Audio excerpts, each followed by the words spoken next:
Fala minhas traças, tudo bem com vocês? Hoje a gente vai finalmente falar sobre o aclamadíssimo, por muitas vezes odiado ou polêmico, A Vida Invisível de Ed La Rue.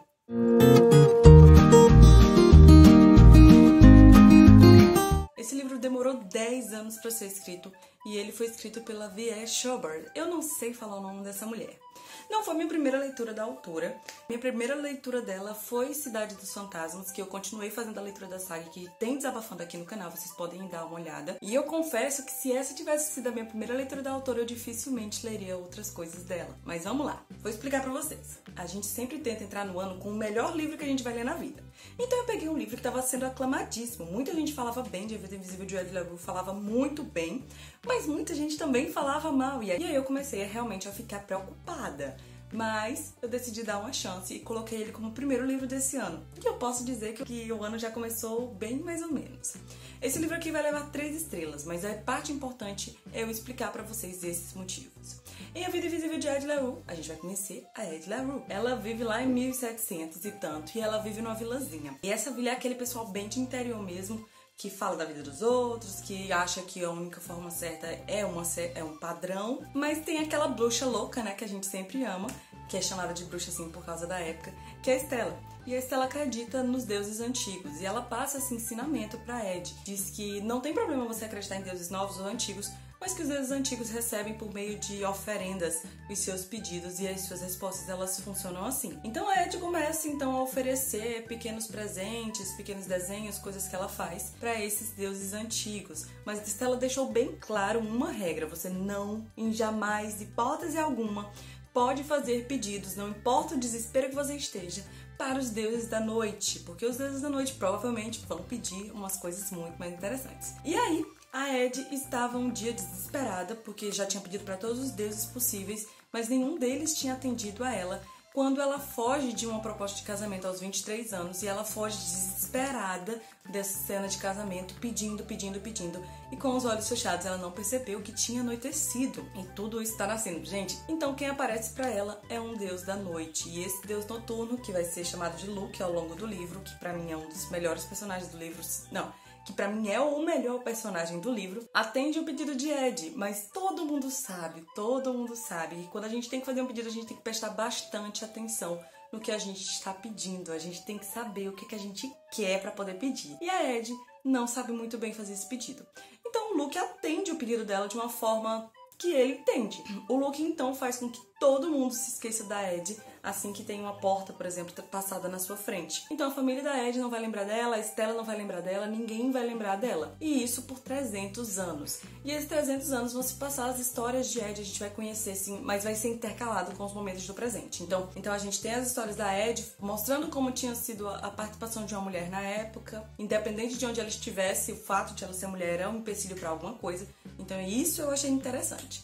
E aí, 300 anos depois, ela vai encontrar um carinha que, por um acaso, lembra dela quando ela estava tentando roubar um livro. Pois é. E aí ele lembra dela e a gente vai conhecer esse personagem. E tudo isso, amores, são 30% do livro.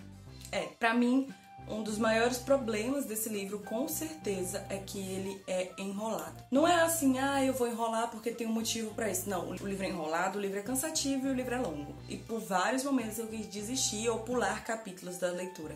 Porque tem capítulo besta, sabe? Tem capítulo que foi colocado ali e ninguém nem sabe o motivo pra isso. Realmente não tem um motivo pra autora ter enrolado tanto. Provavelmente porque ela levou 10 anos escrevendo.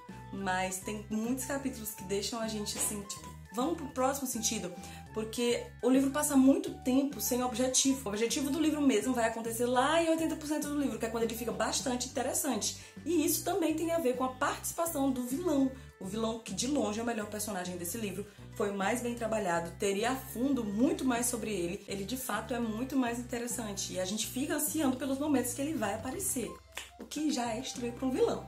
Mas é isso que acontece. Esse livro vai ser interessante também nos momentos que ele toca nos pedaços sobre a arte. Por exemplo, a gente conhece algumas pessoas que fizeram acordos com o Luke, que faz parte desse mundo artístico. A gente também vai ver as implicâncias da participação da Ed, mesmo ela não podendo deixar marcas diretas no mundo da arte. Esse pedaço é muito interessante. O grande problema é que a personagem principal é bem chatinha e o personagem principal também é bem chatinho. Se eu considerar que não é o Luke, né? Senão não é o vilão. E os dois juntos não tem química nenhuma. Vocês sabem o que é nenhuma? Não tem nenhuma química. Então eu acabei nem torcendo pro casal principal. Tem uma coisa que eu odeio que esse livro fez, que é um final aberto. Eu simplesmente acho insuportáveis os finais abertos. Eu não acho que é necessário. Eu gosto das coisas bem fechadas. Além disso, eu fui nas minhas pesquisas, eu não sei se tá certo, mas esse é um livro único. Então não teria continuação, não teria visão de Luke. Então pra que eu vou fazer um final aberto? Se eu vou fazer um final aberto é porque vai ter continuação. E nem assim eu recebo direito. E esse daqui nem continuação vai ter, e ele já teve esse final decretado. Tem umas coisas que eu achei interessante nesse livro, por exemplo, que podem ser analisadas de outra óptica. É, por exemplo, o relacionamento da Ed e do Luke, que eu vejo como um retrato de relacionamento abusivo, já que a Ed não queria estar com o Luke, mas ela estava por comodismo e necessidade em alguns momentos de tipo de ir atrás dele, de saber dele, aquela busca, porque ele era o único que tinha. Então é aquela coisa de ela só vai atrás dele porque ela é obrigada a isso, e que talvez ela tendo a oportunidade de alguém lembrar dela, o Luke não seria tão necessário assim, então não teria tanto esse relacionamento entre eles dois. Então basicamente a Ed La Room não funcionou pra mim. Eu dei 3 estrelas pra ele, eu tinha dado 3,5, mas eu resolvi baixar. Realmente eu dei 3 estrelas, porque o livro enrola muito, gente. 30% para me contar o que é a sinopse de um livro que tem 500 páginas, são quase 150 páginas de história sem necessidade, porque foi tudo contado na sinopse. Então, se eu podia ter pulado aquilo, eu tinha pulado 150 páginas. Então, o começo da vida da Ed é muito interessante, até o momento que ela faz o pacto, isso tudo é muito interessante. Só que fica muito chato os decorrer do livro, as 300 páginas, a interação dela com o Harry, a história de antes do Harry, é tudo muito chato. E o livro realmente vai ficar bom lá para os 80%, que é quando a gente encontra um objetivo para cumprir nessa leitura. Eu acho que faltou esse pedacinho de objetivo durante todo o decorrer do livro.